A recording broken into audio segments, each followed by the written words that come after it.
আজ থেকে শুরু হয়েছে চট্টগ্রামের ঐতিহ্যবাহী জব্বারের বলি খেলা ও বৈশাখী মেলা। মেলা ঘিরে উৎসবমুখর পরিবেশ বিরাজ করছে চট্টগ্রামের লালদিঘি প্রাঙ্গণে।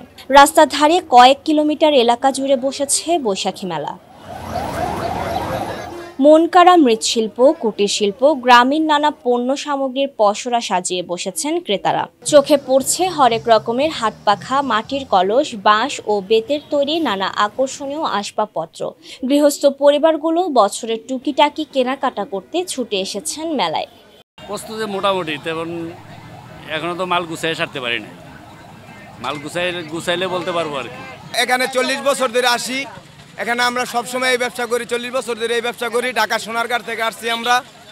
এখানে আমাদের অনেক আইটেম আছে। আশা করি মেলা যে করোনার আগে যেরকম বেচা বিক্রি হয়েছে, আশা করি এখন লোকজনের যে সংখ্যা দেখা যাচ্ছে, অনেক লোকজন হইতে আছে, তো ওই হিসাবে আশা করি যে আগের মতো অনেক ভালো হবে মেলা আর কি।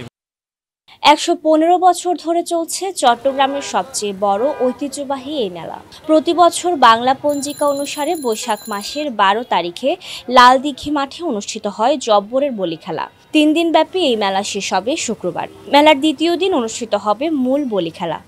এখানে কার্ড আছে, বোর্ড আছে, তারপরে এর উপরে আবার বালু দেওয়া হবে, আরও অনেক কিছু দেওয়া হবে, তারপরে মানে খেলা হবে। 4-5 বছর থেকে দেখতেছি, বর্ডার থেকে আসি আমি খেলা দেখি, সার্কাস দেখি, গোড়া দেখি, স্কোয়াড দেখি, সবগুলা দেখি, পয়লে বলি খেলা দেখি।